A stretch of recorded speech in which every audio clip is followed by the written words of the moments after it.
नमस्ते दोस्तों। आज हम आए हैं श्री क्षेत्र नरसिंहवाड़ी में, जहां भगवान दत्तात्रेय महाराज का बहुत ही पवित्र और जागृत स्थान है। ये स्थान महाराष्ट्र के कोल्हापुर जिले में स्थित है। कोल्हापुर से नरसिंहवाड़ी की दूरी करीब 50 किलोमीटर है। यहाँ पहुँचने में लगभग 1 घंटा लगता है। तो चलिए आज हम इस दिव्य स्नान के दर्शन करेंगे। दोस्तों, ये स्थान कृष्ण और पंचगंगा नदी के संगम पर बसा हुआ है। इसी वजह से यहाँ का वातावरण बहुत ही शांत और पवित्र लगता है। दूर दूर से भक्त यहाँ दर्शन के लिए आते हैं। अब हम ऊपर से नीचे कुंड की तरफ जा रहे हैं। यह स्नान करने का बहुत महत्व माना जाता है। इस जगह में स्नान करने से मन को शांति मिलती है और सकारात्मक ऊर्जा महसूस होती है। यहाँ कुंभी, कासारी, तुलसी, सरस्वती, भोगावती ऐसे 5 नदियाँ मतलब पंचगंगा नदी, और यहाँ पंचगंगा नदी और कृष्णा नदी का संगम स्थान है। ये कर्नाटक में आगे जाती है। नरसिंहवाड़ी के पूर्व दिशा से कृष्णा नदी उत्तर से दक्षिण की तरफ बहती है, इसीलिए इस जगह को पवित्र स्थान माना जाता है। अब हम संगम के किनारे पर से ये सर सेनापति संत घोरपड़े जी के समाधि स्थल के दर्शन ले रहे हैं।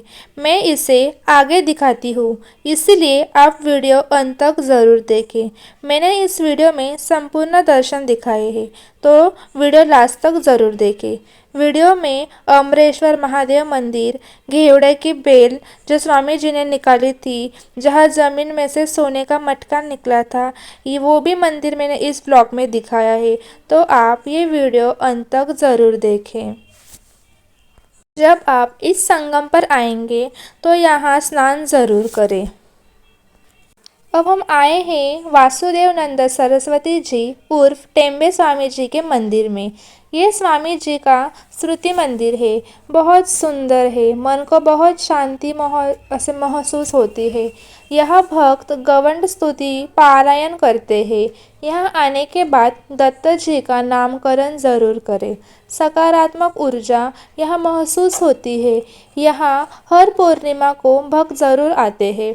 इस मंदिर में होने वाले सन मतलब दत्त जयंती, गुरु द्वादशी, श्री नरसिंह सरस्वती जी की जयंती, श्री गुरु प्रतिमा पद, श्री गुरु पूर्णिमा, श्री नारायण स्वामी उत्सव, श्री टेंगे स्वामी उत्सव, दक्षिण द्वार 16, ये सब यहाँ मनाया जाता है। पूर्णिमा से लेकर पंचमी तक भक्त यहाँ दर्शन के लिए आते हैं और दर्शन लेते हैं। इसीलिए जब आप इस मंदिर आएंगे तो यहाँ के दर्शन ले और यहाँ स्वामी जी का नामकरण ज़रूर करें। इससे आपको स्वामी जी का आशीर्वाद आपके साथ सदैव रहेगा। अब हम आए हैं ब्रह्मानंद स्वामी जी के दर्शन के लिए। यहाँ हम शिव जी के दर्शन करते हैं।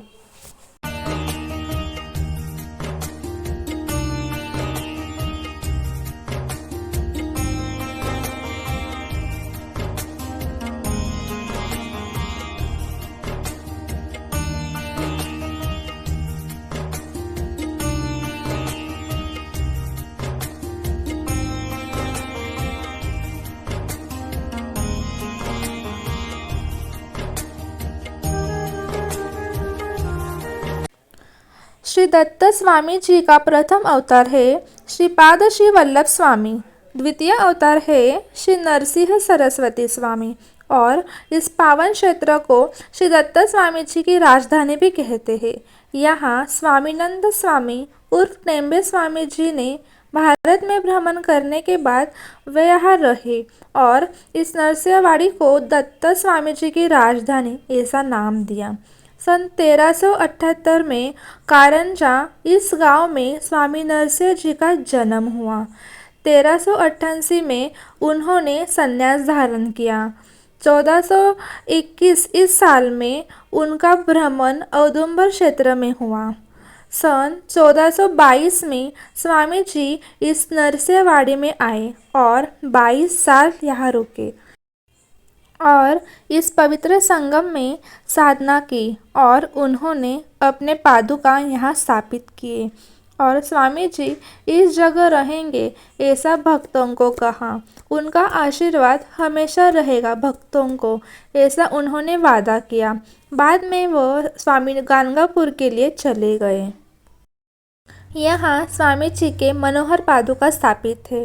जाते समय स्वामी जी ने औदुंबर पेड़ के नीचे वालुकामय पादुका की स्थापना की और इसी पादुका की पूजा अखंड स्वरूप में आज भी की जाती है। रोज उसका अभिषेक होता है और बहुत सारे भक्तजन उस पादुका के दर्शन के लिए यहाँ रोज आते हैं। कृष्णा नदी का यह घाट एकनाथ स्वामी जी ने बनवाया है और ऐसा भी कहा जाता है कि हिंदू का स्थापन मंदिर है। फिर भी बीजापुर का राजा अपनी कन्या की नेत्र दृष्टि के लिए वह उन्होंने मन्नत मांगी थी। मन्नत पूरी होने पर आदिल शाह ने इस मंदिर को बनवाया, पर उसने इस मंदिर को कलश नहीं कराया। अब हम जब यह मंदिर देखते हैं तब यह मंदिर मरम्मत करके बनवाया है। यहाँ बहुत सारे भक्तजन रोज आते हैं, इसीलिए यहाँ बड़े पैमाने में धर्मशालाएं, शाला, भोजनालय, वेद वंदना के लिए बड़े बड़े रूम बनवाए हैं। तो आप सब यहाँ ज़रूर आए दर्शन के लिए।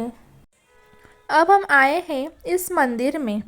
यहाँ श्री मौनी स्वामी, श्री गोपाल स्वामी, श्री नारायण स्वामी, वासुदेवनंद सरस्वती स्वामी, ये सब तेजस्वी स्वामियों ने यहाँ वास किया था।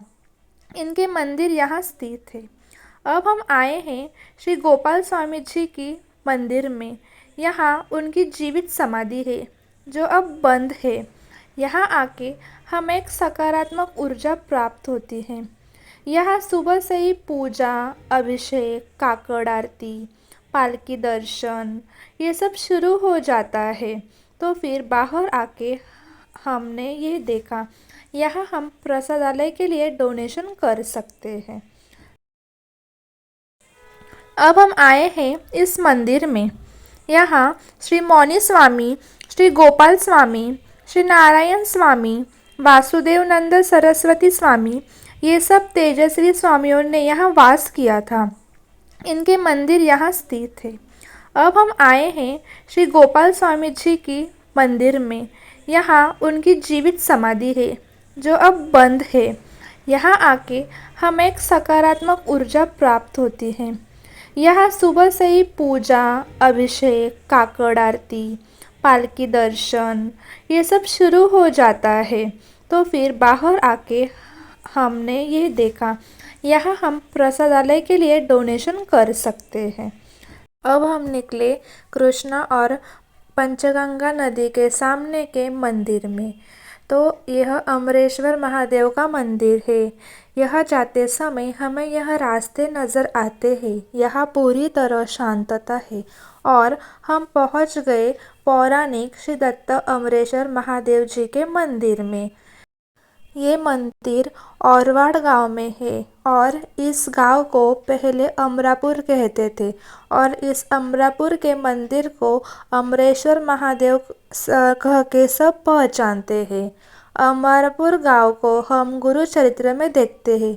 गुरु चरित्र के हर अध्याय में इसका उल्लेख है कि यह हमें यह फोटोज़ में दिखाई देता है।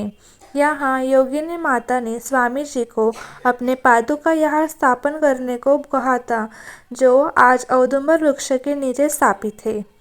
तो इन सब फोटोज़ में हम स्वामी जी के किस किस रूप की कहानियाँ हम देखेंगे। फिर आगे जाके हमें दिखेगी योगिनी माता जी का मंदिर, जो हमें अमरेश्वर महादेव मंदिर में ही दिख जाता है। उनके दर्शन लेंगे।